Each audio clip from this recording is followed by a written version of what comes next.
একবার ভাবুন তো, এমন এক নারী যার 7 জন স্বামী, এবং তিনি যখনই বিয়ে করেছেন এই 7 জনকে, বিয়ে করার ঠিক কিছুদিন পরপরই তার 7 জন স্বামী মারা গিয়েছেন। রহস্যজনকভাবে মৃত্যু হয়েছে তার 7 জন স্বামীর।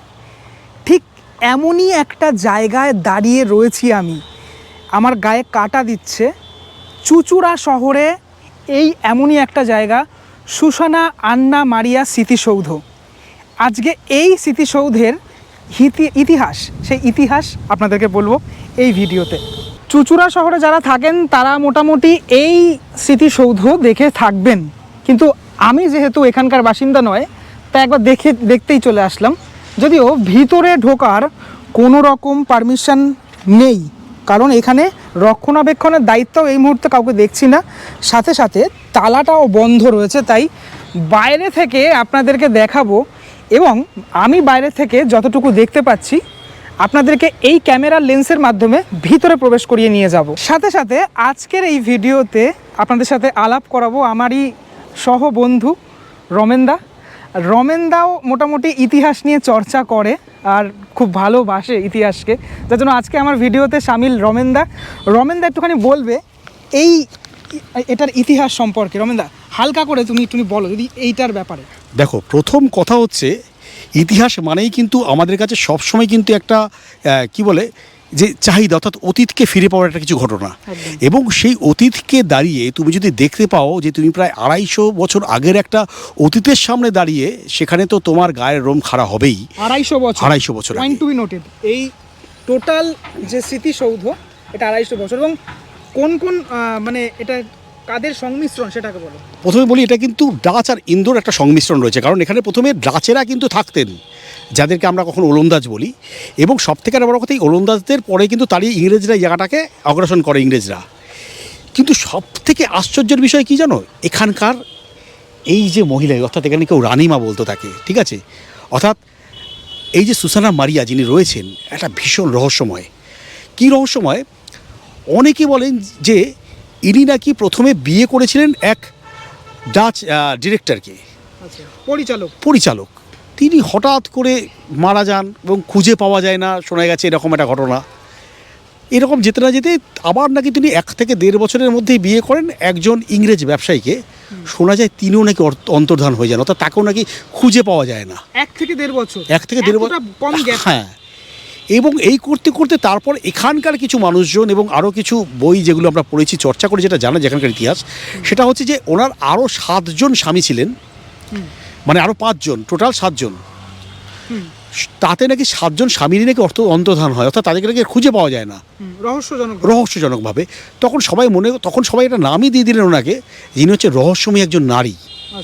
এবং সেই রহস্যময়ী নারী যখন মারা যান, তখন কিন্তু দেখতেই পাচ্ছ এখানটায় 1809 এখানে কিন্তু তাকে সমাধিস্থ করা হয়।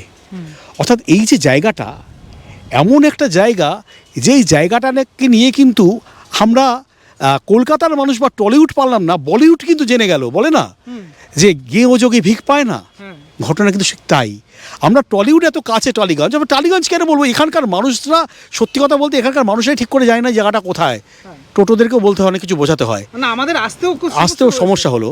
সেখানে দেখো বলিউড কত দূর তারা ভেবে নিয়েছে, তারা এই ঘটনাটাকে কেন্দ্র করে 7 খুন মাফ বলে একটা সিনেমা করে ফেললো, যার ডিরেক্টর বিশাল ভারদ্বাজ, এর অভিনয় করলেন প্রিয়াঙ্কা চোপড়া। কিছুটা লজ্জা লাগে আমাদের বাঙালিদের নিজেদেরও, যে এত সুন্দর একটা জিনিস থাকতে আমরা কিন্তু পারলাম না, ওরা কিন্তু পারলো। তাহলে ইতিহাসটাকে খনন করতে গেলে শুধু ইতিহাস জানলে হবে না, সেই ইতিহাসটাকে নিয়ে যদি কার্যকরিতা আমরা করি, ইতিহাসটাকে নিয়ে কাজে লাগাই, আমার মনে হয় সেটাই বোধহয় সব থেকে বড় উত্তম। সেটা কিন্তু বম্বেওয়ালারা দেখিয়ে দিল, বিশাল ভারদ্বাজ দেখিয়ে দিল, যেটা হয়তো আমরা পারলাম না। তবে এই মুহূর্তে দাঁড়িয়ে আছি, আমার সামনে বুঝতেই পারছো নীল আর আমি রয়েছি, কাঁটা দিচ্ছে গায়ে। এবং সকাল থেকে আমরা এসেছিলাম একটা কাজে, কিন্তু আমরা ভেবেছিলাম এটা দেখবো না, তা কখনো হতে পারে না। একটা স্থাপত্য এমন, আর তার সামনে দাঁড়াবো না, আমার মনে হয় তাহলে সেটা আমাদের লজ্জা করার কথা, আমাদের লজ্জা হওয়ার কথা, যে বাংলার বুকে একটা স্থাপত্য এমন রয়েছে। যারা এখনো দেখতে আসুনি, প্লিজ তারা চলে এসো কিন্তু। একদম। আর রমেনদা, যেটা বলবো আমি, যে এই যে মানে নিচের যে অংশটা, মানে স্থাপত্যের নিচের যে অংশটা, অংশটা। সিঁড়ির মতো অংশটা চারদিক খোলা, ভালো করে দেখো তুমি। হ্যাঁ, চারদিক খোলা। আর নিচের অংশটা ইটগুলো কিন্তু এইরকমই না, আমি বলছি এইটা যেটা দেখছো না, হ্যাঁ। এটা কিন্তু যত বছর ধরে ইতিহাসটা চলছে, অর্থাৎ এই যে 250 বছর ধরে যে চলছে, এটা কিন্তু তেমনই রয়েছে। পরে কিন্তু এই জায়গাটা সংস্করণ হয়েছে। হ্যাঁ, কারণ দেখো এগুলো তো একটা হেরিটেজ, এবং এই হেরিটেজগুলোকে বাঁচানোর জন্য কিন্তু পরে জিওলজিক্যাল সার্ভে, অর্থাৎ আমাদের ভারত সরকার, হ্যাঁ। তারা কিন্তু একটা ঠিক করলেন যে এটাকে একটু মেরামতি করতে হবে, কারণ বহু পর্যটক তারা কিন্তু এখানটায় আসেন। কারণ এটা কিন্তু শুধু ভারতবর্ষ না, এটা কিন্তু সারা পৃথিবীর কাছে একটা নিদর্শন, নিদর্শন। কারণ একটা সময় এখানে ওলন্দাজ, পর্তুগিজ, পরে ইংরেজ কি না এসছিল, কাদের না পদধূলি পড়েছিল। সব থেকে বড় কথা কি জানো, কলকাতার থেকেও পুরনো শহর কিন্তু এই চুচুড়া বা চিনসুরা। একদম। আর আমি যতটুকু জানি যে ওপরের ওই যে চূড়ার অংশটা, হ্যাঁ। ওইখানে ডাচ ভাষায় ভাষায় লেখা আছে, কিন্তু যেহেতু এমনভাবেই করা রয়েছে, আমরা হয়তো ক্যামেরা ঠিক ততটা আমরা উঁচু করতে পারবো না, কিন্তু ওখানে কিন্তু ডাচ ভাষায় ওই ম্যাডামের বা আন্না মারিয়া সুসানা আন্না মারিয়ার নামটা কিন্তু ওখানে ডাচ ভাষায় লেখা আছে অংশটাতে, এবং ইংরেজিতে লেখা রয়েছে এখানে 1809 নয়। সাল। অর্থাৎ এই স্থাপত্য 1809 সালে করা। হ্যাঁ, এবং তুমি কি একটা জিনিস লক্ষ্য করেছো, হ্যাঁ, যদি তোমায় বলি, হ্যাঁ। দেখো আজকে প্রায় এই যে 300 বছরের যে এই যে চিত্রগুলো দেখতে পাচ্ছ, থামগুলো, হ্যাঁ। এই থাম কিন্তু পরে কলকাতার বিভিন্ন জমিদার বাড়িতে কিন্তু সেই স্থাপত্য বলেও দেখা গেছে। হ্যাঁ, আমরা কলকাতার দুর্গাপুজোতে দুর্গাপুজোতে এগুলো দেখি। হ্যাঁ, মানে এই ধরনের জিনিসগুলো। ইন্টারেস্টিংটা বোঝো, এই যে আমি বলছি এই যে স্থাপত্য, আমরা যেটা বাঙালিরা বলি যে বাঙালিয়ানা থাম, এটা কিন্তু বাঙালিয়ানা থাম একেবারেই নয়। তো আমরা যদি বই পড়ি থাম নিয়ে, তাহলে কিন্তু দেখা যাবে এই থামগুলো প্রত্যেকটা ইউরোপীয় থাম। হ্যাঁ। এবং তুমি যদি হোয়াইট হাউস দেখো, হ্যাঁ। হোয়াইট হাউসেও কিন্তু এরকম থাম তুমি দেখতে পাবে। হ্যাঁ, তো হোয়াইট সুতরাং এই যে একটা ইন্দো ইউরোপ এবং বাঙালির সাথে যে একটা ডাচদের মিলে যাওয়া, এই মিলে যাওয়ার স্থাপত্যটাই কিন্তু এটা। একদম। আর এটাকে তো এখন এরকমভাবে বন্ধ করে রাখা হয়েছে, কারণ একটা অসামাজিক কাজকর্ম চলতো আর কি, যার জন্য এটাকে মানে ঠিক রাখার জন্যই এরকমটা রাখা হয়েছে। তবে আমি মানে এই যে টোটালটাই ভারতীয়, এখানে লেখা রয়েছে ভারতীয় পুরাতত্ত্ব এখানে সার্বেক্ষণের, হ্যাঁ, তারা টোটালি দেখাশোনা করছে, এবং এখানে হয়তো লোকজনও থাকে সকালবেলার দিকে। আমরা যেহেতু এই দুপুরবেলাটাতে এসছি, এবং এখন এই মুহূর্তে এখানে খুব সুন্দর হাওয়াও বইছে। একটা কথা বলি তার আগে, হ্যাঁ। এখানে কিন্তু তুমি যেমন দুপুরবেলা কাউকে দেখতে পাচ্ছ না, এখানে কিন্তু রাত্রে নৈশ প্রহরীরা থাকেন কিন্তু 2 জন করে। আচ্ছা। হ্যাঁ, যাতে রাত্রিবেলা এখানে ঢুকে কোনো রকম অসামাজিক কাজ না হয়। কারণ তুমি দেখতেই পাচ্ছ এই চারিদিক কিন্তু পুরো ফাঁকা, এবং এখানে একটা স্টেডিয়ামে হচ্ছে, বহুদিন ধরে পড়ে থাকার স্টেডিয়ামে হচ্ছে। তো সুতরাং যে কোনো একটা অসামাজিক কাজ হতেই পারে, যাতে এটা না হয় সেই জন্য কিন্তু প্রশাসন সজাগ। তাই কিন্তু এখানে রাত্রে নৈশ প্রহরীর ব্যবস্থা করা আছে কিন্তু। একদম। এবং আমি একটুখানি এখান থেকে দেখানোর চেষ্টা করব, মানে একটু ফ্রন্টটা দেখানোর চেষ্টা করব, যদিও সামনেটাতে এরকম গ্রিল দেওয়া রয়েছে, চারিদিকটাতে এরকম গাছ রয়েছে, ঠিক আছে, চারিদিকটাতে ওই যে গাছগুলো ছোটো ছোটো, এগুলো মনে হয় আম গাছ না? হ্যাঁ, কিছু একটা গাছ হবে, যাই গাছ কিন্তু নয় এটা, আম পাতা। তাহলে কি গাছ জানি না, একটা কিছু একটা গাছ হবে। আর ঢুকতে পারলে, ভিতরটা ঢুকতে পারলে আরও বেশি ভালো লাগতো।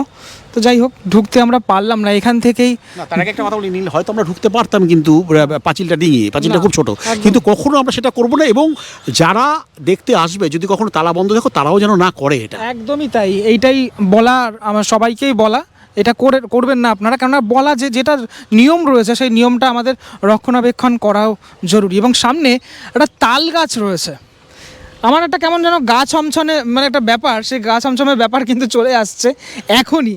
হ্যাঁ, মানে আমি জানি না রমেন দা, তোমার এই গা ছমছমের ব্যাপারটা। দেখো, আমার গা ছমছমে, আমার যে কোনো ঐতিহাসিক জায়গায় দাঁড়ালেই গা ছমছমের ব্যাপার থাকে।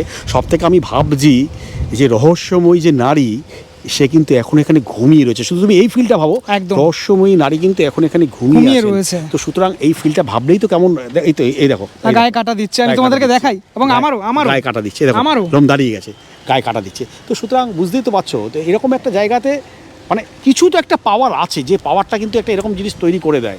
অ্যান্ড স্পিরিচুয়াল কোনো এফেক্ট বলো বা কিছু বলো না কেন তোমরা। আরও একটা ব্যাপার, আমি একটু আগেই রমেন দা এইদিকে আসো একটুখানি, যেটা নিয়ে আলোচনা করছিলাম, তার মাঝখানে তোমাদেরকে দেখাই, এখানে এরকম মহিষের দল, সেই মহিষের দল একটু আগেও আসছিল, ওরা আমরা একটুখানি সাইড করে নিয়েছিলাম, কারণ আমরা ভাবছিলাম যে কানেকশনই তো মহিষ মর্দিনী হতেই পারে কানেকশন। যাই হোক, তো যাই হোক, যেটা বলছিলাম রমেন দা, এদিকে তুমি আসো, যে এই 7 জন যে 7 খুন মাফ যেটা হলো আর কি, এই 7 জন যে মারা গেলেন, তারা কি সত্যি এমনি মারা গেলেন? না দেখো, এটা এটা অনেকে না অনেক রকম কথা বলছে, ঠিক আছে। কেউ বলছে এই 7 জনকে নাকি পুরো নিখোঁজ, মানে পাওয়াই যায়নি, তাদেরকে অন্তর্ধান হয়ে গেছেন তারা, মানে বডি পাওয়া যায়নি, মানে মারা শোনা গেছে যাচ্ছে কি সেরকম মারা কিছু। যায়নি, বডি পাওয়া যায়নি। আবার কেউ কেউ কিন্তু একটা কথা বলছেন যে এই নারী প্রচণ্ড লোভী। আচ্ছা, উনি যে কজনকে বিয়ে করেছেন তারা কিন্তু কেউ মানে বিশাল তারা বড় প্রভাবশালী। লোক, প্রভাবশালী এবং বড় লোক। আচ্ছা, তাহলে কি কোনো কারণ ছিল যে উনি বেছে বেছে বিয়ে করেছিলেন এই 7 জনকে, যে প্রভাবশালী এবং বড় লোক এবং সম্পত্তি কিছু পাওয়ার আশায়? হতে পারে। তাই যেমন ওনাকে রহস্যময়ী নারী অনেকে বলেন, অনেকে কিন্তু ওনাকে অভিশপ্ত নারী বলেও ডাকেন, এটাও কিন্তু আচ্ছা। মাথায় রাখতে হবে। আচ্ছা, অনেকে কিন্তু অভিশপ্ত নারী বলেও কিন্তু ওনাকে থাকেন, যে এমন একজন যে বিয়ে করছে আর মারা যাচ্ছে, বিয়ে করছে আর মারা যাচ্ছে, ঠিক কেন হচ্ছে এরকমটা? কেন হচ্ছে? হ্যাঁ, এটা কিন্তু এই যে কেন হচ্ছে রহস্যটার জন্যই কিন্তু উনি রহস্যময়ী নারী। আর তার উত্তর কিন্তু আমরা এখনো কেউ খুঁজেও পাইনি, মানে সবই কল্পনা। হ্যাঁ। আমাদের সবই কল্পনা, আমরা সবই ভাবছি বা আমরা অনুমান করছি সেরকমভাবে। তো যাই হোক, আমার এই জায়গায় এসে ভীষণই ভালো লাগলো, এবং সাথে সাথে রমেনদারও, আমি যখন শুনলাম বিষয়টা তখন আমি একবার এখানে ঢু মারার চেষ্টা করলাম আর কি। এই ধরনের অনেক ভিডিও আসতে চলেছে, শুধুমাত্র চুঁচুড়া শহর নয়, আরও বিভিন্ন জায়গায় আসতে চলেছে। রমেনদাও থাকবে বেশ কিছু ভিডিওতে, তোমরা দেখতেও পারবে আর কি। একসাথে এই যুগলবন্দি তোমরা দেখতে পাবে। হ্যাঁ, যারা এই ভিডিওটা দেখবে তাদেরও এলাকায় যদি এমন কিছু জিনিস থাকে নিদর্শন, যে একদম। জিনিসগুলো দেখার মতো জিনিস, অবশ্যই কিন্তু তারা যেন জানায়। আমরা কিন্তু চেষ্টা করবো সেখানে যাওয়ার জন্য। এবং সেটা আনননও হতে পারে, একদম আননোন হোক না আননোন। হ্যাঁ। হ্যাঁ, যদি তোমরা জানতে পারো অবশ্যই কিন্তু জানিও। আমি আর নীল কিন্তু হাজির হয়ে যাবো তোমাদের সাথে, তোমার এলাকার সেই স্থাপত্য বা সেই ইতিহাস তুলে ধরার জন্য। একদম। আজকের মতো এখান থেকে বিদায় নিচ্ছি, আবারও দেখা হচ্ছে সবার সাথে পরবর্তী ব্লগে। টাটা।